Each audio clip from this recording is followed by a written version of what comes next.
Hi, this is Carrie. Welcome to my Zone 5B garden. It is June 24th, and we are just going to take a quick walk about here.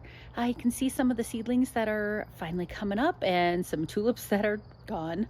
What I really wanted to do first was to say hi to my nephew, Kyle. I got to see him this week, and he helped me put some of this garden together, and I miss him a whole ton since he now lives in a Zone 8 I believe it is, a Zone 8 down in Texas. So, hi Kyle, if you're watching, I love you a lot. All right, let's get started on our garden tour. So, here we are. This rose bush has never looked this good. You can tell I deadheaded it yesterday because it had so many roses that it was falling off. I believe this is possibly a knockout rose. But yeah, I mean, the extra water that it's been getting because of all of the tulips that were in here and the other plants has obviously done it well. Here we go.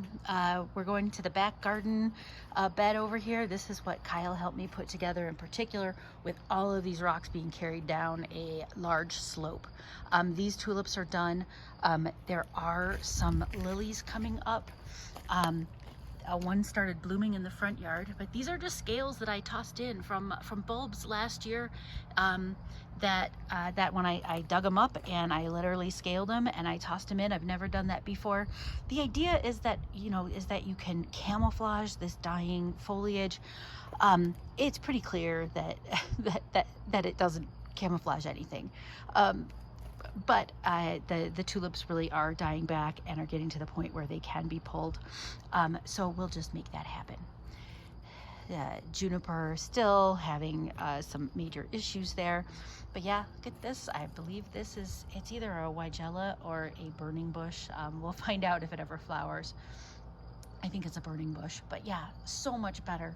Gosh, for years it was just like one stick with one or two leaves, and now who would have thought watering? There is, of course, our little dwarf variegated willow compared to the monster, bigger than I am. It's awesome. Let's see, down over here, this is a black lace elderberry. When the leaves were first coming out, very light color, but now it's starting to look like black lace. As you can see, I also thought this one here might be dead. I got it on a I think they ended up giving it to me from the Lowe's Garden Center just because it was so sad, and now it's pretty happy. This is a snapdragon that was just put in this year, and it seems, it's going. This is indicating that I think it's got some kind of something there. Oh, you know what? That might just have been pollen. Good. Sorry. Once you have thrips in some gladiolus, you see anything you see, you start thinking that it's also thrips. This is a snapdragon that wintered over from last year. So is this here. Look at all that. It's just coming up. There's a hydrangea coming back from a few years ago, in a way that I thought it never would. These are gladiolus that are coming back from last year as well, which fantastic, because I think it means it killed the thrips in them. But you just got to be so vigilant with that. All right, heading on over here. Let me give you a little look. I had bought a couple of burning, what do you call it, dicentra, the little bleeding hearts, as bare roots, and popped them in the springtime, just as a lark. They were on sale and they are coming up. Here we go. Also, I think this is that was also a lily scale that is coming up. Dying tulip. This I got in Arbor Day last year, and it is still alive. So we'll see if it stays that way. I really love this willow. I know it's a beast, and I'm gonna have to trim it back because it's taking over a whole half of the yard. But wow, like how much movement and fun. So it's definitely making me think movement when it comes to the garden can be really an exciting part of having a garden. There we go. The other hydrangea, a little lantana, more tulip foliage and daffodil foliage dying back. Here's even more dying tulip foliage. So this has been my solution for trying to remember in the fall, because the bulbs are really the most important thing to me. Trying to remember where I can put in extra bulbs. And so I came up with this popsicle stick idea here, and yes, they're going to be here all summer. So, and that's okay. Let's see. All right, so these are the Lady Jane tulips. The Lady Jane tulips are seeding prolifically. I know it will be years before anything happens, but gosh, how great is that?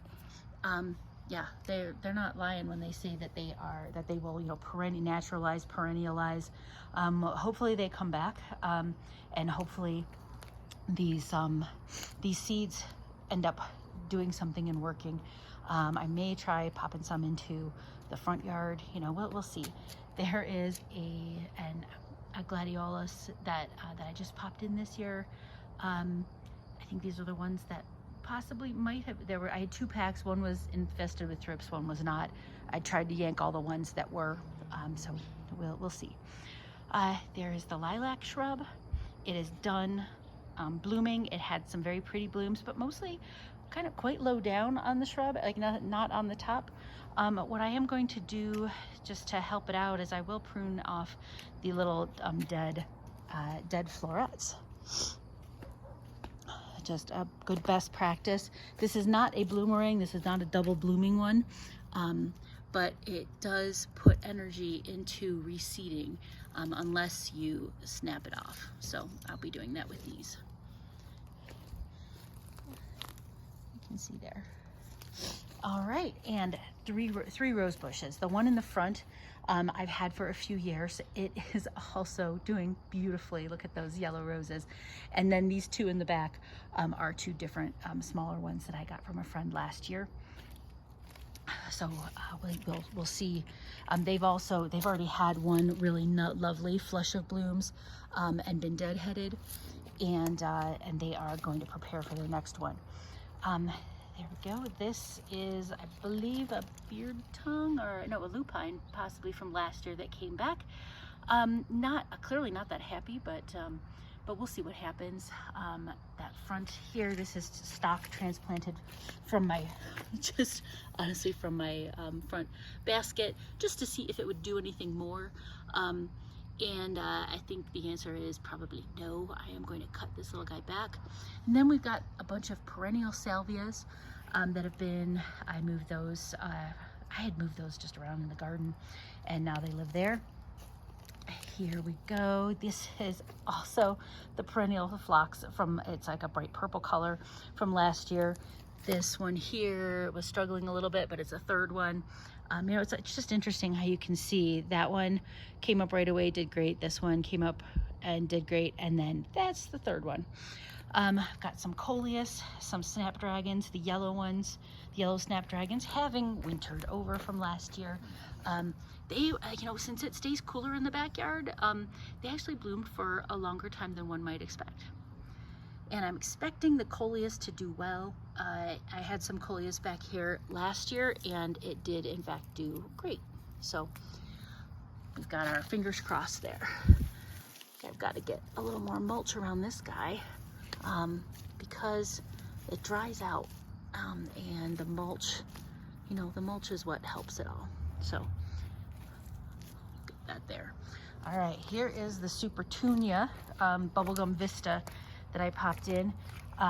It's spreading pretty wide, right? I mean, that's like 2 feet from here to here, but it's like one little stem on each side, but it does seem to be improving. I would love for it if it would just end up taking up this whole, you know, 3-foot square area. Wouldn't that be awesome? All right, I'm climbing over a few rocks, so you'll hear that.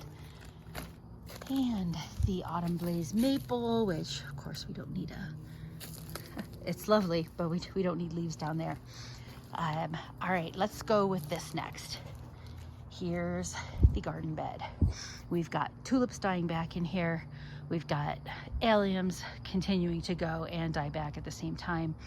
And then we've got some little seedlings. These are cosmos, I believe.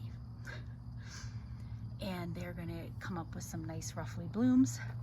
I had just strewn a few of them around. This is probably gonna be a dahlia coming out of there. I know zinnia, it's gonna be I think a zinnia, Benarys Giant. We got more seedlings coming up.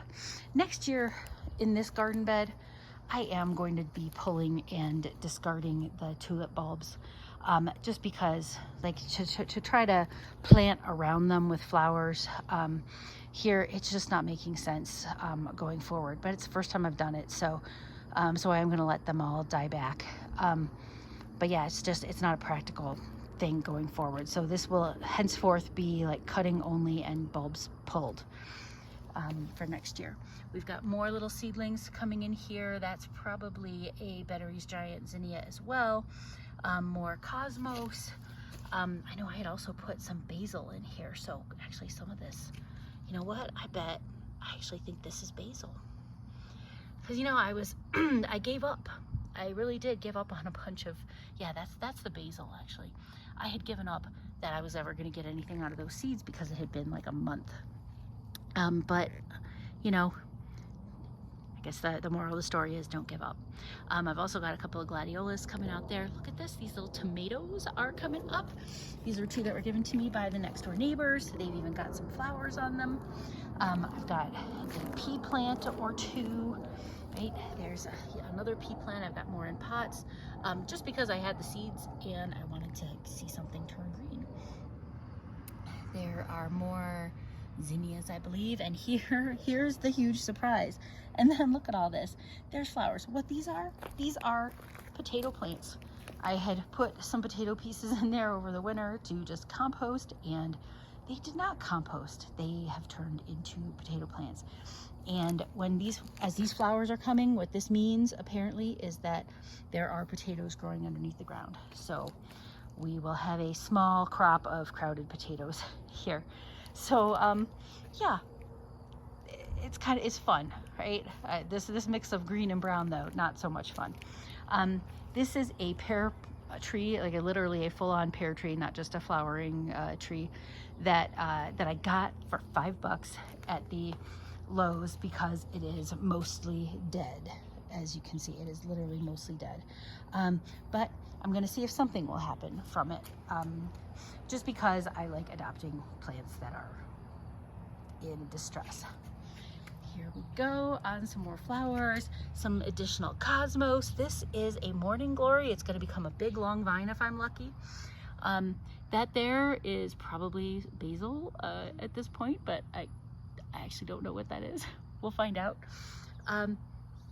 Another gladiolus coming up here. This even might be an acadanthera, which is like the single flowered gladiolus, you know, more kind of a relative of your regular gladiolus. More tomato plants, and I really was just like jumbling things together. So there's a gladiolus bulb coming up right next to the actually there's two little gladiolus coming up right next to a morning glory. I think that's another morning glory, and this is just so interesting. Here's one cosmos. This was put in the ground at the same time, and you've got the two seedlings in wildly different state at this point, but I think they'll catch up. Well, thanks for joining me here in the garden. I really appreciate it. And Kyle, if you're watching, I love you so much. Take care. Bye.